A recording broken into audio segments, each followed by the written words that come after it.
Olá, amigos, tudo bem?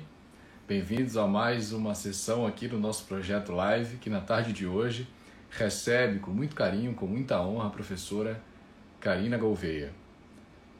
Karina é mestre e doutora em Direito pela Unesa, no Rio de Janeiro, é pós-doutora pela Universidade Federal de Pernambuco, coordenadora do grupo de pesquisa que tem como foco a teoria da separação dos poderes e a crise do Estado Democrático de Direito. Ela é professora do PPGD da Universidade Federal de Pernambuco, vice-presidente da Comissão Especial de Bioética e Biodireito do Conselho Federal da Ordem dos Advogados do Brasil, uma pesquisadora incrível que hoje vai nos brindar com considerações acerca do tema populismo, estado de exceção, vamos falar de democracia. Eu tenho certeza que todos nós aprenderemos muito. Vou entregando sempre aqueles 2 minutos para que vocês possam ingressar na live e aproveito para informar que agora teremos uma mudança. Vocês já devem ter percebido que o Instagram já possibilita, armazenarmos as transmissões diretamente no IGTV.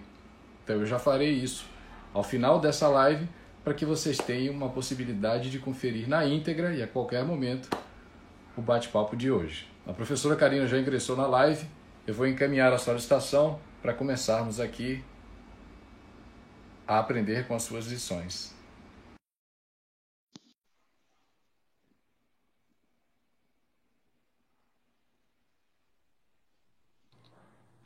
Olá, minha amiga, tudo bem? Como é que vai? Eu não está tão bem, porque eu estou com muitas saudades. Também. Poderia estar um pouco melhor, mas eu estou com tantas saudades, então não está tão bem assim. Mas vai melhorar, eu tenho certeza. Já temos memórias, lembranças e experiências para 2 vidas. Se temos. Eu falava há pouco aqui da sua titulação, do seu grupo de pesquisa, também da vice-presidência que você ocupa numa comissão muito importante do Conselho Federal da Ordem dos Advogados no Brasil, mas quero aproveitar também para divulgar aqui um dos seus filhos. Oh! E olha como esse tema volta e é sempre atual, né? O direito Não, fundamental à impressionante. saúde. Não, impressionante. Esse livro, eu escrevi esse livro em 2014, já falava da importância das sentenças estruturantes, da solidariedade como um veículo, como um meio importante a se materializar para o contexto da saúde. E hoje, mais do que necessário. Com certeza. Minha amiga, eu vou digitando aqui o tema da live de hoje para facilitar para quem vai nos acompanhar. Pronto. Já fixado. Perfeito. Bom, eu dizer, minha amiga, eu conduzo a live no formato de entrevista para lhe franquear a palavra por mais tempo. Você é a Ok, estrela da transmissão. Eu farei aqui 5, 6 provocações só para conduzir o raciocínio. ok. Esse é um projeto, eu sempre digo isso, que só se realiza pela generosidade dos convidados, que busca levar informações críticas e atualizadas, mas de forma leve e didática. Porque aí a gente, além de informar, também leva um pouquinho de empatia e de solidariedade para todo mundo que está isolado em casa nos acompanhando. Ok. Tudo bem? Bom, seguindo aqui o nosso Você está roteiro, me ouvindo bem ou preciso de um microfone? eu lhe ouço muito bem. Ok. Lhe ouço muito bem. A luz, que, olhando para ti aqui, pega do alto à esquerda, é que pode melhorar um pouquinho, porque ela está agora. Melhorou. Porque a iluminação está batendo direto no seu rosto. Melhorou. Pronto, vamos lá. Eu lhe faço uma primeira provocação de ordem didática, porque nós temos muitos professores e pesquisadores que nos acompanham, é sempre motivo de muita honra, mas há também, eu destaco sempre, há também muitos alunos. Então eu queria que a gente já começasse a situar esse pessoal no tema, para que você nos dissesse como compreender aqui no Estado democrático de direito, o que a gente deve perceber por democracia e em que medida os direitos fundamentais são importantes para assegurar a democracia. Eu acho que daria para a gente fazer uma conversa colocando o tema democracia, o tema direitos fundamentais e direitos humanos dentro de um determinado contexto, né? Democracia, ah, eu penso que ela tem um sentido tanto substancial quanto orgânico, né? A democracia ela tem tantos princípios indutores para um sistema político, assim denominado de democrático, e ele também se materializa como um meio, como um instrumento. Então, você vai perceber que a democracia liberal, ocidental, ela possui alguns elementos específicos para que, quando decantada no sistema em forma de desenho institucional, você tenha aí um desenho institucional que prevaleça a participação popular, que prevaleça a fundamentalidade dos direitos humanos e dos direitos fundamentais, que permita a materialização da soberania popular. Então, a democracia ela é a grande inspiração pós-Segunda Guerra para os sistemas democráticos, né? Justamente porque, além de controlar o poder, a democracia pensa em implementar estruturas e desenhos institucionais que vão capacitar a participação popular. Então, eu penso que essa é a menina dos olhos, por exemplo, das Nações Unidas. As Nações Unidas ela tem o princípio da separação dos poderes, por exemplo, como um elemento substancial da democracia. Os direitos humanos como um elemento substancial da democracia. As eleições periódicas como um elemento substancial da democracia. Instrumentos como referendo, instrumentos como audiências, participações nos conselhos. Então, ela vai permitir com que não só as estruturas de poder tomem as decisões, como também que essas decisões elas sejam tomadas pelas pessoas, por aqueles que compõem a sociedade, organizações civis, vulneráveis, cidadão, não cidadão, imigrantes, ou seja, todo aquele leque multicultural que tá decantado no sistema, no território. Excelente, minha amiga. É sempre bom lhe ouvir falar. Aprendo sempre. Vou lhe fazer uma segunda provocação, porque eu não posso perder essa oportunidade. Você considera que a democracia brasileira hoje está em crise, corre riscos? Essa é uma pergunta difícil, complexa, né? Precisaríamos aí de um pouco mais de tempo. O que acontece? Eu tenho mapeado a crise do sistema democrático já há um tempo, né? Já estudei quais são os elementos que induzem a crise do sistema democrático, e a crise do sistema democrático é uma crise global. Nós não estamos a falar de uma crise nacional, uma crise global.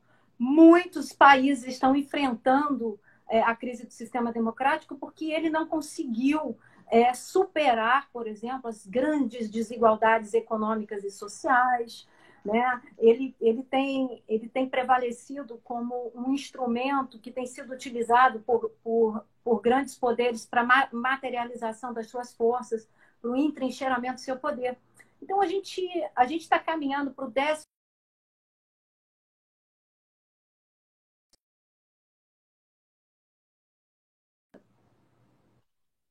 Tanto que nós Foi um temos. pouquinho, uma pausa aqui na conexão, que deve ser o direito fundamental daqui a pouco, a estabilidade nas conexões. Mas vamos lá, já voltamos. Mas você sabe que esse já é um direito fundamental no Canadá, né? O direito ao acesso à internet ele já é considerado fundamental. Isso desde 2014.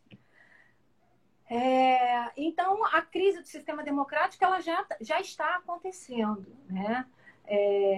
A decadência do sistema democrático, tanto que nós tivemos uma avalanche de livros a respeito Sim. de como as democracias morrem, como salvar a democracia.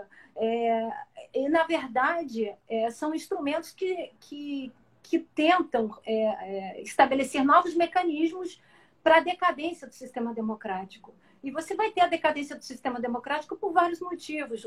Alto índice de corrupção, desigualdade social desequilibrada, batalha entre os poderes, sistemas corrompidos, sistemas democráticos sendo materializados enquanto iliberais. E aí você vai ter uma infinidade de questões acontecendo.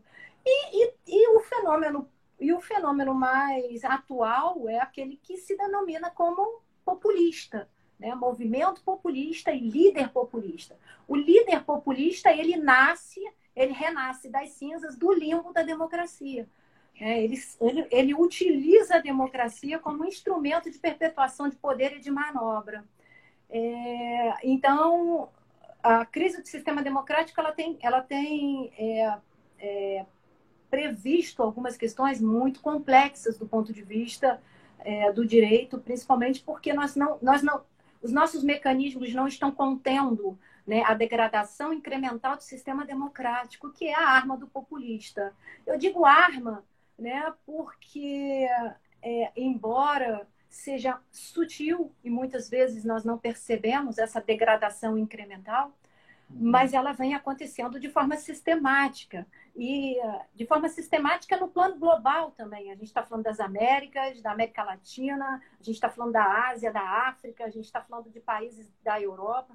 Então, assim, a crise do sistema democrático tem feito emergir aquilo que se denomina como populista. Você considera que o populismo aí é um mecanismo de mudança constitucional?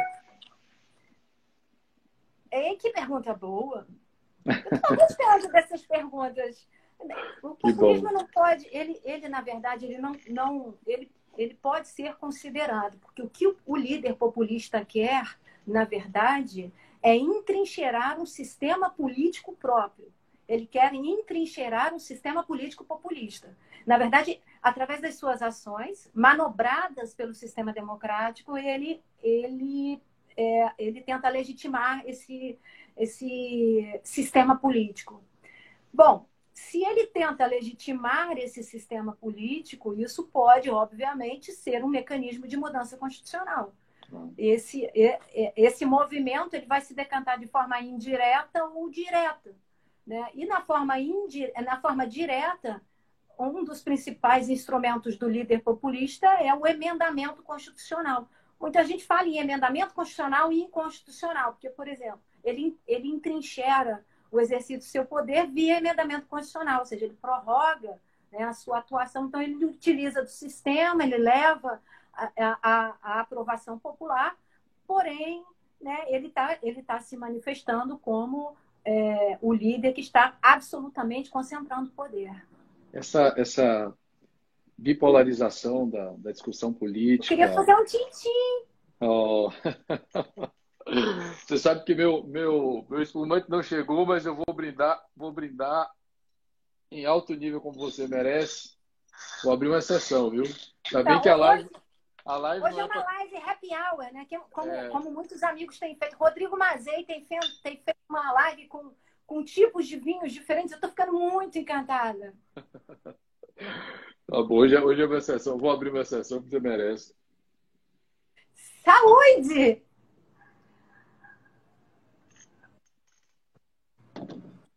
Muitas conquistas acadêmicas que nós partilhamos já muito, que não foram ainda celebradas por causa do isolamento. Então, que seja por meio virtual, né? Saúde! Saúde!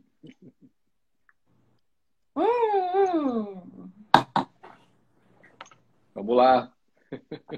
Mas veja só, voltando a falar em populismo, né, é importante que populismo ele ainda não tem um leque semântico consolidado, né? Muitos autores falam em populismo, mas não definiram conceitualmente o que representa o populismo. O populismo está emergindo tanto nas teorias como autoritarismo, como constitucionalismo populista, como líder populista. Então, você tem uma variedade de leques semânticos para a definição de populismo. O que a gente está tentando fazer é tentar estabelecer a definição conceitual de populismo. né? Então, a minha pesquisa agora, ela se centra efetivamente em tentar definir populismo. Eu já tô um pouquinho avançada, vou aproveitar para fazer um anúncio, né? Eu estou escrevendo um livro sobre populismo com um parceiro, e também vou lançar uma obra coletiva sobre populismo. A gente espera que sejam estudos para quem quer começar. A gente está com uma ampla gama de teóricos que trabalham sobre o populismo, e na obra coletiva sobre populismo, a gente já recebeu trabalhos de Tushnet, a gente já recebeu trabalhos de Aziz Huq, que escreveu Como Salvar a Democracia Constitucional. A gente já recebeu trabalhos de Miller. Na verdade, a gente fez quando eu trabalhei essa disciplina no PPGD, eu aproveitei para entrar em contatos com os autores dos textos que nós estudamos. E disse que a gente estava estudando o fenômeno de populismo e se eles estariam interessados em contribuir. Então, a gente recebeu inúmeras contribuições dos autores que nós trabalhamos, de Tax Papa, de Miller, que escreveu um livro sobre populismo muito importante. Então, vai ser um livro trilingüe, vai estar em espanhol, português e inglês, justamente para a gente não perder a tecnicidade das explicações dos autores, mas eu tenho definido o populismo como iliberalismo democrático. Eu estou forjando um conceito que populismo ele representa o iliberalismo democrático com propriedades variáveis por meio de um movimento formal ou informal, por um líder carismático no sistema democrático e que captura a degradação incremental das estruturas para consolidar um regime político populista. Bom, ficou enorme essa definição. Mas, por outro lado, cada uma dessas questões tem um conteúdo semântico diferente. A gente precisa entender algumas características, né? Porque, às vezes, a gente lê sobre populismo e aí o populismo ele consegue se manifestar de formas diferentes, ele tem propriedades diferentes. Sim. Aí a gente vai pensar assim, mas será que o nosso líder, né? Será que o nosso presidente Jair Bolsonaro ele é um líder populista? Bom, eu vou perguntar para você. Eu vou falar algumas propriedades variáveis consolidadas pelas pesquisas que representam o líder populista. Deixa eu fazer uma observação. Tá, vou fazer um check. Assim, você vai fazendo check. Você vai dizer check. Sim, não, check. Me diga se nessas características, eu vou fazer o check, mas me diga se nessas características a gente passa por essa bipolarização da discussão, bem e mal, claro, escuro, se passa pela fragilidade das instituições e fake news. Se passar por isso aí... Olha, eu vou fazer o seguinte com você. Eu vou fazer isso, certo? E depois eu vou traçar o populismo no Brasil no atual sistema. Tudo bem? Então, Perfeito. Vamos lá. Atuações de populistas. Aqui tem uma gama de atuações de propriedades variáveis do populista, do líder populista, que foram extraídos de vários elementos teóricos e conceituais diferentes. Tudo bem? Então, eu acabei por consolidar. Os signos do populista, ele trata os rivais como inimigos. Ele intimida a imprensa livre. Posso lhe dar uma notícia sobre a imprensa? Ele rejeita o resultado das eleições. Certo. Ele pretende enfraquecer as salvaguardas institucionais. Olha lá. Ele utiliza veementemente os serviços de inteligência. Ele é demagogo e tem uma visão extremista. Ele pretende salvar a crise econômica, a crise política, a segurança pública e ele pretende trazer respostas para a corrupção. Ele é um outsider carismático e ele não se diz político. Ele tem promessas retóricas e soluções retóricas para a crise. Que mais? Ele utiliza ambientes midiáticos para poder ter a sua performance política e para engajamento da política da massa popular, seja através de fake news ou seja através de desinformações. WhatsApp, Twitter, hashtags são grandes instrumentos. Claro. O outsider político populista, geralmente, ele não tem muita experiência com cargos políticos. É um outsider. Ele se diz outsider. Porque ele não se diz político, porque o político hoje ele tem um descrédito. Todo mundo considera o político corrupto. Hoje, ser político é algo ruim, porque as pessoas não acreditam mais nos políticos. Então, ele não se diz político, ele se diz: eu sou o salvador da pátria, sou o grande Messias, sou aquele que vai salvar você do pecador. Ele tem tendências autoritárias. Ele promove retrocessos democráticos. Tá bom para você ou você quer mais? Agora, eu confesso a você que da metade da checklist eu já passei a compreender isso aí como uma biografia de alguém conhecido. Mas deixa eu lhe dar. Você falou da imprensa. Tem uma notícia que eu tive conhecimento hoje que o chanceler Ernesto Araújo proibiu o envio de notícias vinculadas por jornais nacionais para os embaixadores, né? Estão atuando fora. Já que você mencionou aí a crítica e o ataque aos meios de comunicação e à imprensa.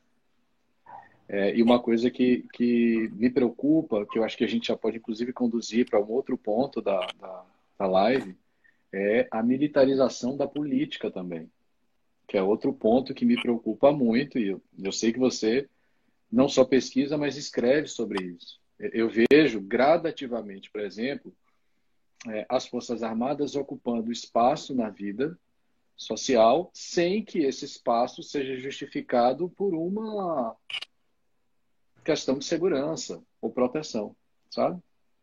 Tem uma frase sua, inclusive, que eu acho fantástica. Num dos seus textos você diz: vamos enfrentar a transição da toga para a espada?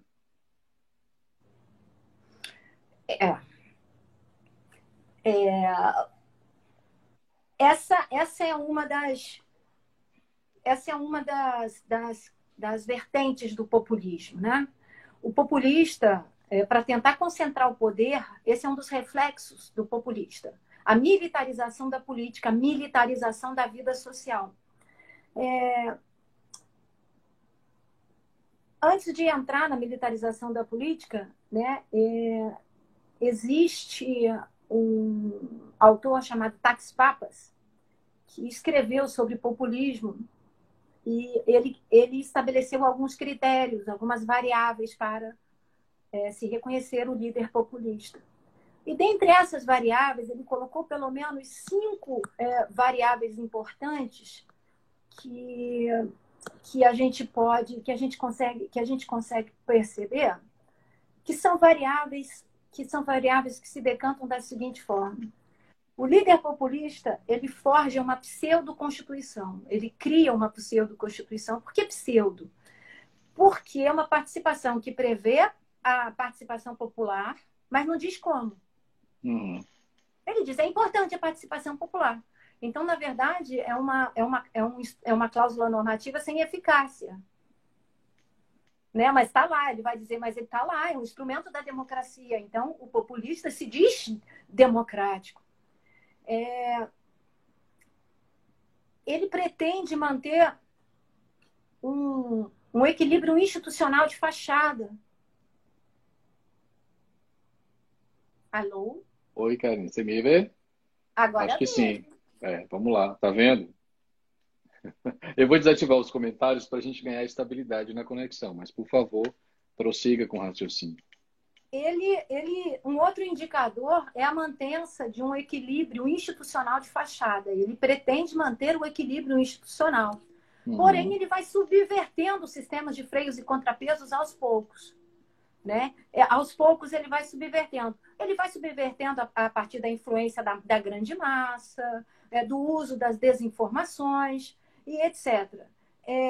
Ele nomeia dirigentes para compor as instituições, quebrando todas as tradições. Já ouviu falar sobre isso, né? Ele quebra a tradição para nomear os dirigentes das instituições, ou seja, ele quer ter o controle absoluto. Ele amplia os seus poderes, ou seja, um dos reflexos do populismo é o hiperexecutivo. Ele impõe restrições aos direitos fundamentais e direitos humanos. Ele tem levado cidadãos desiludidos a uma crença absoluta. Ele utiliza a religião como mecanismo, né? Que nem os antigos reis absolutistas faziam. Eu falo em nome de Deus. Eu sou praticamente Deus. E conduz tudo isso, né, sob a batuta da Bíblia e do fuzil, o que é um grande problema. Pensando nessas características de Tax Papas, que é quem eu utilizo para as minhas variáveis, aí eu fiquei pensando, então, muito bem, deixa eu tentar traçar um paralelo no Brasil com o sistema governamental dessas variáveis de Tax Papas. Tá bem, vamos lá. Revogaço dos decretos, dos conselhos que previam a participação da sociedade. No início do governo, ele revogou praticamente 300 conselhos, não permitiu que os conselhos tivessem voto, ou seja, a sociedade civil. Todos que compõem os conselhos fazem parte do conselho ministerial dele. Então, pseudo-decretos de participação social, militarização da educação e da política, aqui no sistema brasileiro. Ele pretendeu mapear totalmente os nossos dados, ele subverteu o sistema de freios e contrapesos, ele nomeou dirigentes para compor as instituições, os principais órgãos de governabilidade com quebra das tradições. Ele ampliou as justificativas para tentar instituir um estado de exceção. Ele censurou a liberdade de imprensa e de expressão. Então, nesse sentido, com essas variáveis, eu consigo dizer hoje que Jair Bolsonaro é um líder populista. Qual é o grande problema? O grande problema é que ele traz para o sistema grandes retrocessos sociais. E um desses está decantado na pandemia. Porque quando você fala em estado de exceção e quando você fala de polarização da política, polarização da pandemia, judicialização da pandemia, você está provocando aqui, né, uma grande desinstabilização. Você está potencializando a crise, né? E a militarização da política também é um mecanismo, um instrumento utilizado pelos populistas. Por que eles querem as Forças Armadas? Por que os líderes populistas de todo o mundo querem as Forças Armadas ao seu lado? Primeiro porque as Forças Armadas elas estão preparadas para lidar com a guerra em todos os campos. Tanto que a redemocratização acontece pela ONU via militarização. A redemocratização é militarizada. Por que ela é militarizada? Porque você está num estado complexo, né, de crise e você tem expertises próprias dos militares para conter essa crise. Acontece que nós estamos a falar de estados de exceção, né? Por exemplo, quando você tem um país deflagrado por guerras civis, por graves crises humanitárias, por crises internas, por ocupações internas. Então, a militarização ela existe justamente para isso. A militarização finaliza com a guerra, faz o acordo e depois devolve o equilíbrio institucional para o líder civil. Então, na verdade, quem passa a conduzir isso é o líder civil. As Forças Armadas elas estão submetidas ao presidente da República, que é um líder civil, né? E que, na verdade, a sua pauta, o seu papel é subsidiário.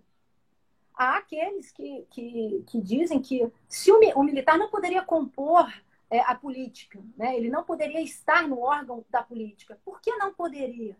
Porque isso não coaduna com valores militares.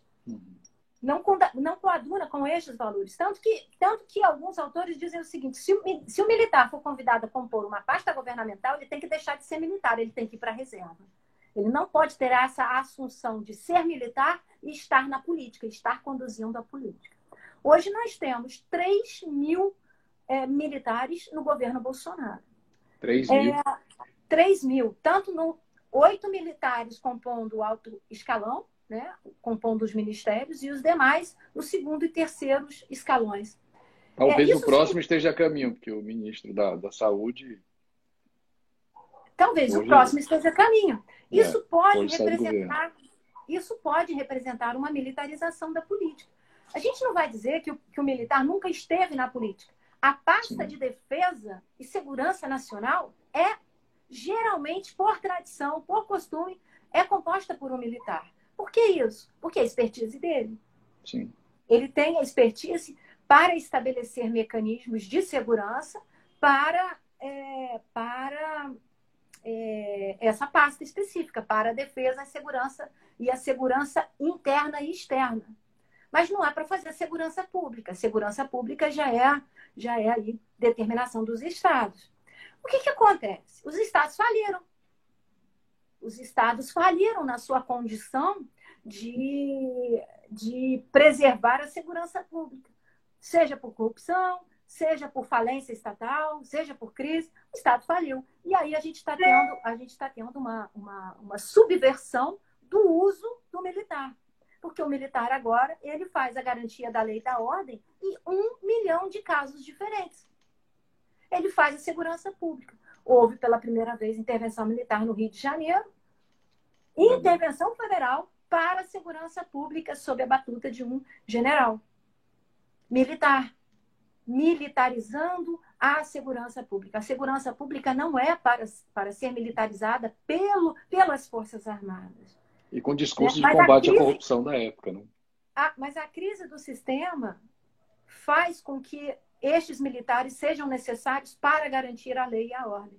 Porque se o Estado está colapsando, se há um alto índice de milícias feitas por policiais militares, os policiais militares não dão conta de conter todo esse movimento de corrupção e de violência. Então, é preciso que as Forças Armadas elas sejam integradas. E a gente tem visto que as GLOs, os decretos de garantia da lei e da ordem, eles têm sido instituídos para 1 milhão de coisas diferentes. Fazer segurança de grandes eventos, segurança de eleições, segurança pública, segurança de sistema penitenciário, segurança de indústrias. A Itaipu já teve uma GLO porque ela estava passível de ser invadida e o Estado disse, eu não vou conseguir conter esse problema. Então a utilização, tanto no velho mundo, ou seja, antes da pandemia, quanto no novo mundo, a força militar tem sido utilizada porque a segurança pública dos estados colapsou. Eu vi, inclusive, Karina, 2 artigos já no Conjur, tratando da interpretação do artigo 142 da Constituição Federal. E há quem defenda o uso das Forças Armadas para garantir a lei e a ordem, o argumento de que a gente tem uma crise institucional onde o Legislativo ou o Executivo não cumpre, por exemplo, ordem judicial. Então, mas quem decide isso, e quem define isso, quem fala sobre isso, está caminhando num ponto muito, muito problemático. Né? Me parece que Ives Gandra Martins falou sobre isso, Helene Streck rebateu. Exato. E, assim, eu estou completamente de acordo, porque se você permitir, né, que as Forças Armadas elas assumam a liderança, porque nós estamos colapsando, isso é golpe. Isso é golpe. Isso é ditadura. Isso não é um sistema legítimo democrático, embora seja para defender a democracia. Eu não vejo a menor possibilidade disso acontecer, porém há quem diga que Jair Bolsonaro está aumentando, né, o seu arcabouço militar, porque ele pretende dar um autogolpe. Ou seja, ele pretende instituir um regime somente sob a batuta dele, não reconhecendo o Congresso Nacional, nem o Supremo Tribunal Federal. Mas eu também acho isso um pouco problemático, porque embora nós estejamos com um governo federal que não tenha atuado como um governo federal, como um chefe de Estado na pandemia, as instituições democráticas estão funcionando. O efeito backlash das ações governamentais tem sido perfeitas. Pela primeira vez, eu estou vendo o Congresso Nacional reagir, quebrar medida provisória, alterar decretos, projetos de leis, alterar completamente. Por outro lado, tenho visto o Bolsonaro vetar, por outro lado, tenho visto o Poder Judiciário dirimindo essas questões. Então, a gente está tendo controle político e jurisdicional. Então, por isso que eu não penso que as Forças Armadas chegariam a esse patamar, né, de tomar o poder. Eu não acredito nisso. Eu penso que as Forças Armadas elas estão atuando no mundo inteiro no campo da pandemia. Né? Aqui, por exemplo, no Brasil, as Forças Armadas têm atuado de forma veemente para tentar combater a pandemia. Ela está nas ruas para tentar combater a pandemia. Aqui como força subsidiária, aqui submetida à autoridade do Estado, submetida à autoridade civil, mas nós estamos no estado de exceção. Então, se nós estamos no estado de exceção, estado em emergência pública se configura um estado de exceção num grau específico, as Forças Armadas, então, elas são reconhecidas, né, inclusive para fazer essa atuação, porque tem expertise para isso. Tem expertise para descontaminação, tem expertise para instituir um sistema de restrições, para pensar num sistema estratégico de restrições. Então, na pandemia, isso tem sido muito importante no mundo inteiro. Porém, nos países autocráticos, as Forças Armadas elas já estão atuando com o uso ilegítimo da força, né? Com o uso ilegítimo das suas capacidades operacionais. E aí você precisa de controle. Então, tudo isso tem acontecido. E eu penso que no estado de exceção nós precisamos pensar de maneiras diferentes. Eu estou também muito incomodada, por exemplo, quando alguém diz, mas nós precisamos utilizar as regras ordinárias. Precisamos também. As regras extraordinárias são utilizadas no caos. A gente vai precisar criar leis para o caos. A gente não pode ter uma lei pré-formatada para o caos. Concordo. Inclusive situações que não seriam possíveis de serem previstas pelo legislador. Exatamente. Você não pode prever o caos. Né? Então, assim, mas nesse liame, trabalhando com regras federais, ordinárias e extraordinárias, a gente precisa ter controle. Claro. A ausência de uma instrução normativa ou de uma lei, enfim, não nos impede de reagir nem de construir. Perfeito. Minha amiga, eu vou registrando aqui, porque são muitas as mensagens e é bom a gente ter um feedback. Registrar aqui a presença do meu querido Daniel Assunção Neves, um grande processualista que nos acompanha. Beclaut, que lhe mandou um abraço. Olha só, a EBEC, a Escola Brasileira de Ensino Constitucional também está aqui.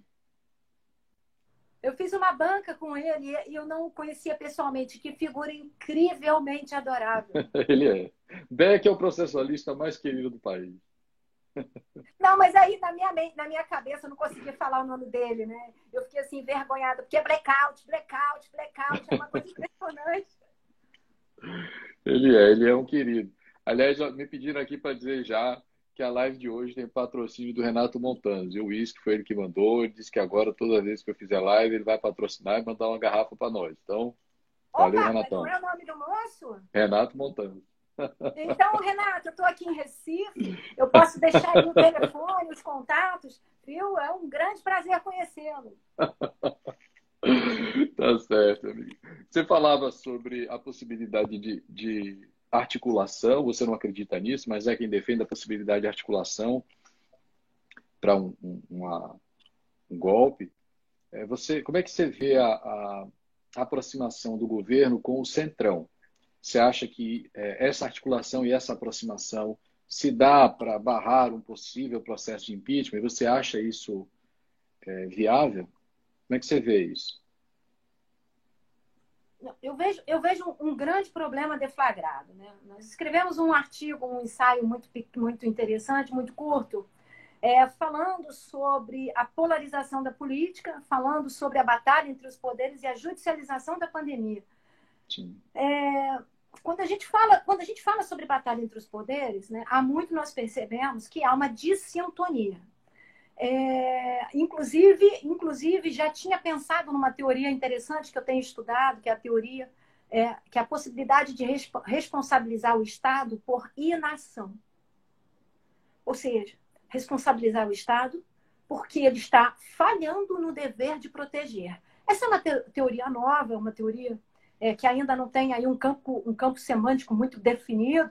Ela mistura algumas proposições, alguns contextos e alguns autores. Porém, é preciso que se entenda que nós estamos no estado de exceção. Né? Nós estamos no estado de exceção. Falar em estado de exceção e falar em dissintonia é um problema violento. Porque, com certeza, você potencializa. Porque nós estamos a conter uma pandemia, um vírus invisível, que ultrapassa fronteiras, ultrapassa limites territoriais. Então, quando você não tem um plano estratégico, de gestão da crise, tudo se torna um caos maior.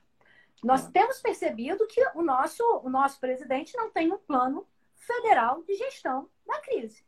Se ele não tem um plano federal de gestão da crise, o que acontece? Falei um pouco sobre isso também, e muito antes do Supremo Tribunal Federal reconhecer a competência concorrente dos municípios e estados em matéria de saúde, a gente já tinha falado sobre isso nesse texto.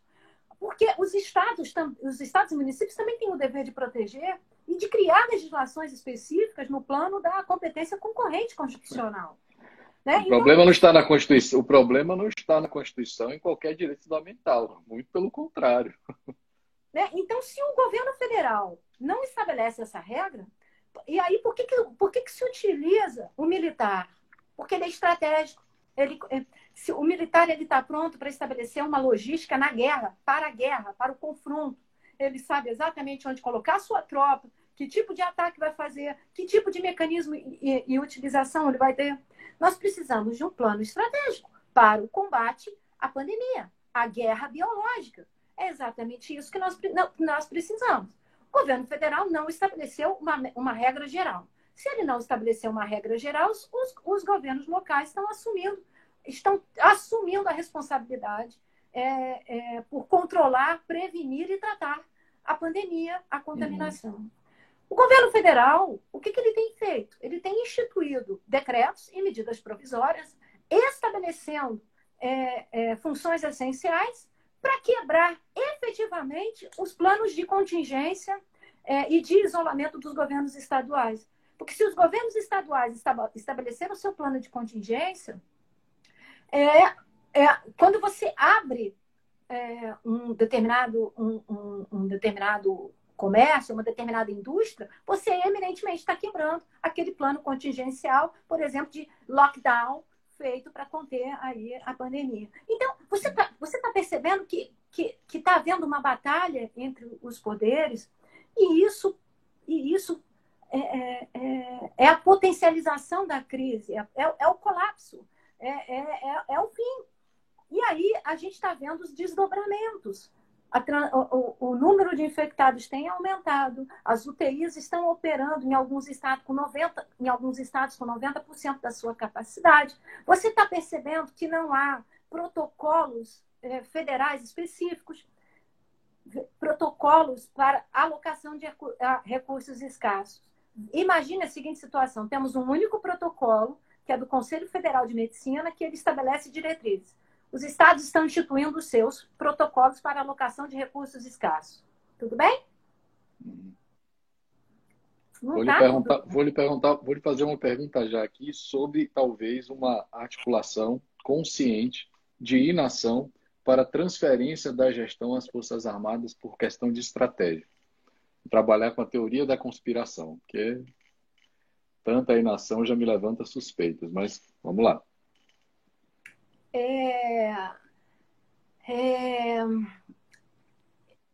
A alocação de recursos escassos, por exemplo, esse deveria ser um plano estratégico. Quando a pandemia começou, os únicos países que estabeleceram uma métrica para a contenção da pandemia geral, ou seja, estabeleceram uma estratégia geral para o campo da pandemia, o que inclui direitos fundamentais, renda mínima, proteção de vulneráveis, porque você precisa cuidar do campo social e econômico ao mesmo tempo, foi a Comissão da União Europeia. A Comissão da União Europeia criou um documento com cento e não sei quantas páginas, 178 páginas, onde ela estabelece todos os campos de definição da crise. O que é isolamento, o que é quarentena, o que é lockdown, o que vai acontecer, quem é a autoridade competente. Aqui você está falando de um federalismo cooperado.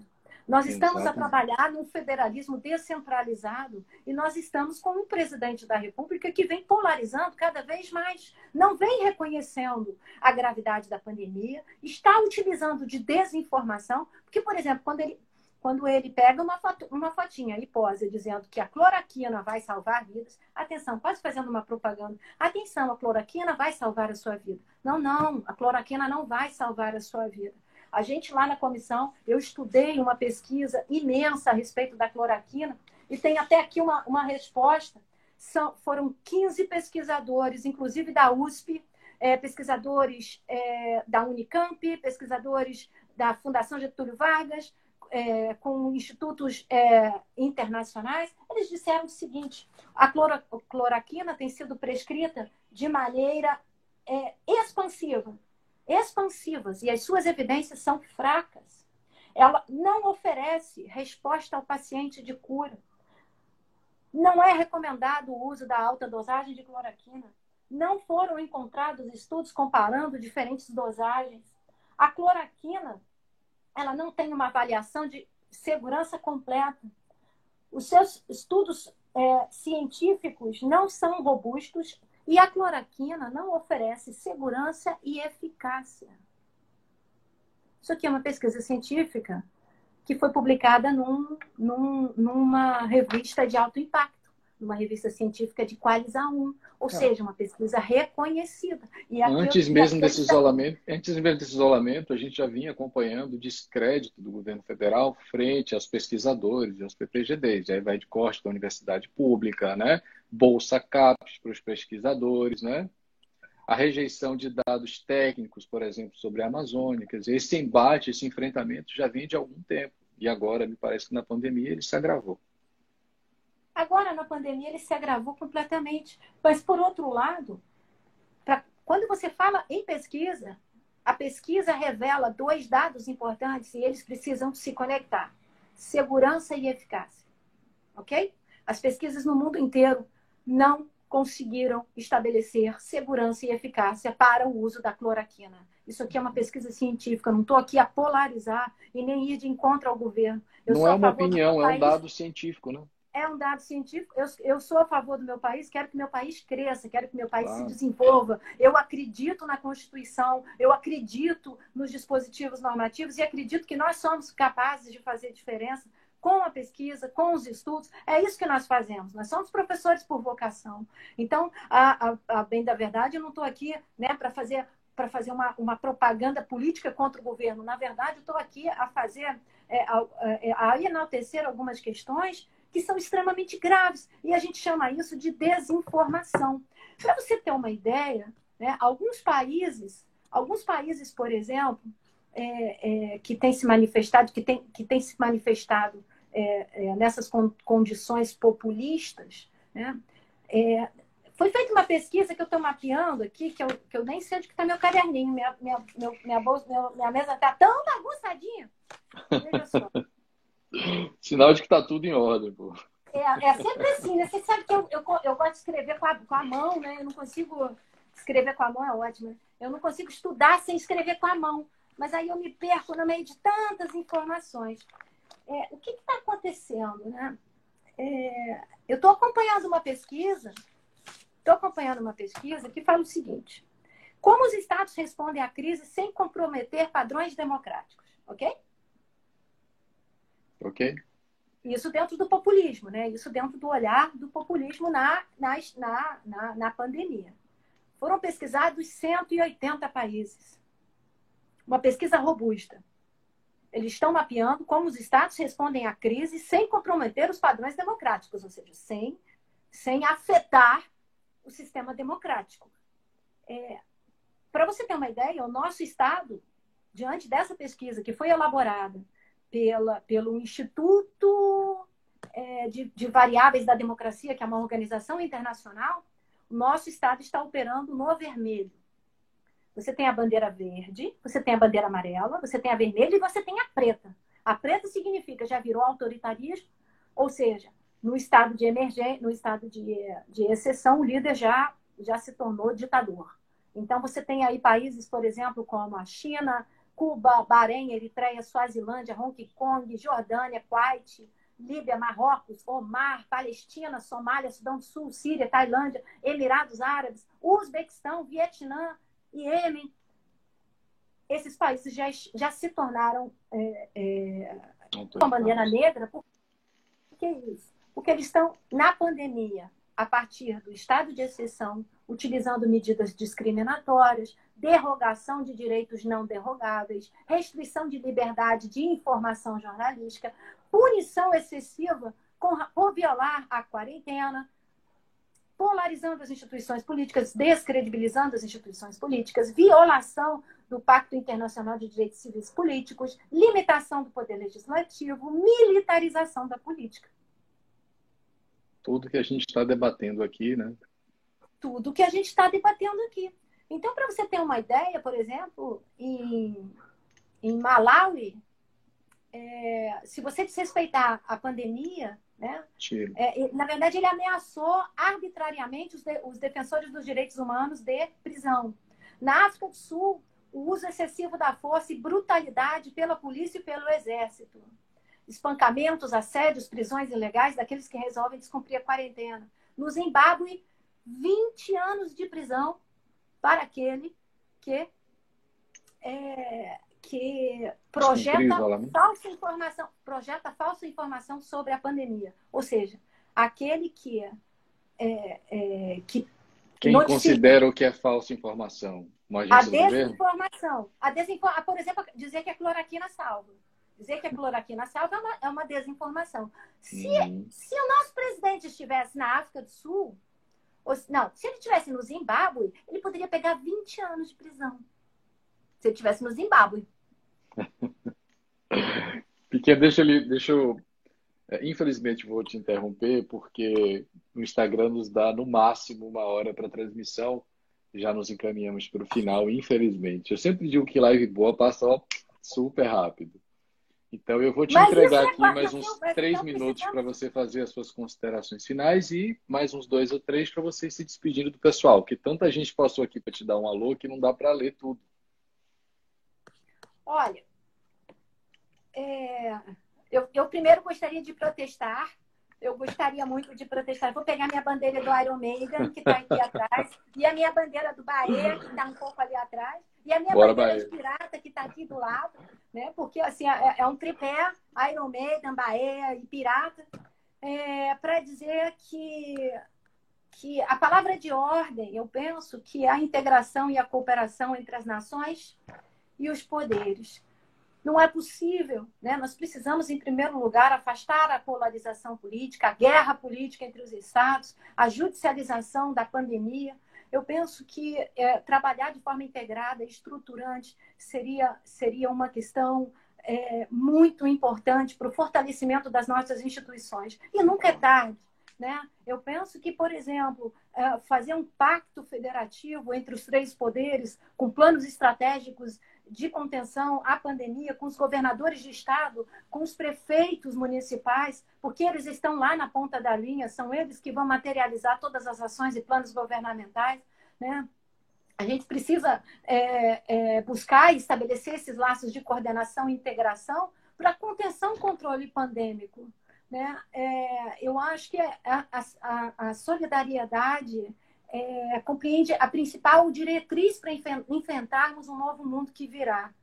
E o novo mundo que virá será um mundo de semi-exceção. Então, nós vamos enfrentar ainda muitas dificuldades, muitas desigualdades, e para isso precisamos cada vez mais das instituições unidas e integradas. E eu acredito nessa possibilidade. Eu penso que solidariedade é a palavra de ordem, é a palavra inicial e a palavra que precisamos com todos nós, assim, precisamos materializar a palavra solidariedade e integração entre os poderes. Eu sou uma apaixonada e eu acredito nisso. Eu penso que é possível fazer diferença. Queria agradecer a todos e todas que estiveram conosco nessa tarde, neste happy hour. Né?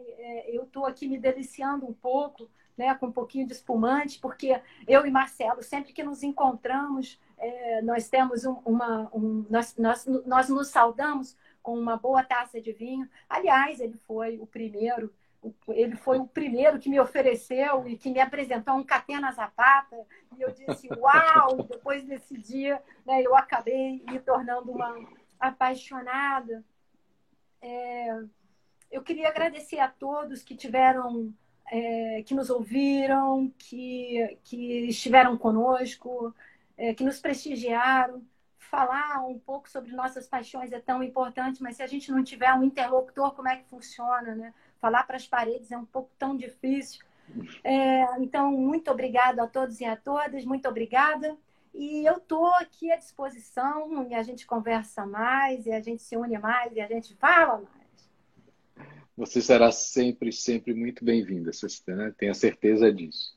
Eu lhe agradeço novamente pela generosidade, pela gentileza, né? Pela paixão com que você é capaz de tratar do direito constitucional. Você é uma constitucionalista, uma pesquisadora incrível, uma humanista, que além de informar, consegue despertar essa humanidade em cada pessoa que tem a possibilidade de te ouvir falar. Então, eu já queria lhe agradecer, porque eu tenho certeza que ao final dessa live as pessoas sairão muito mais informadas e eu tenho certeza que sairão também mais inspiradas e vão crer com mais força de que a gente pode sim vencer essa crise, nós podemos construir algo novo e melhor. Então, registro aqui meu agradecimento, registro também que você será, você sabe, muito bem-vinda. Se tivermos oportunidade na sua agenda, marcaremos uma outra live, que já é um pedido que já subiu aqui até com hashtag, live 2 com a Karina. Vamos tentar providenciar isso. Tá bem, minha amiga? Espero que a gente se reveja logo, em breve. Vamos tomar esse vinho aí. Ou aqui na Bahia, ou aqui na Bahia em Salvador, ou aí em Recife, onde eu tenho grandes amigos muito queridos. Um beijo grande para você. Muito obrigada. Um beijo para todo mundo que nos acompanhou. O Projeto Live segue agora. Na segunda-feira a gente já tem um próximo encontro. Um beijo enorme para ti. Grande beijo. Tchau, tchau.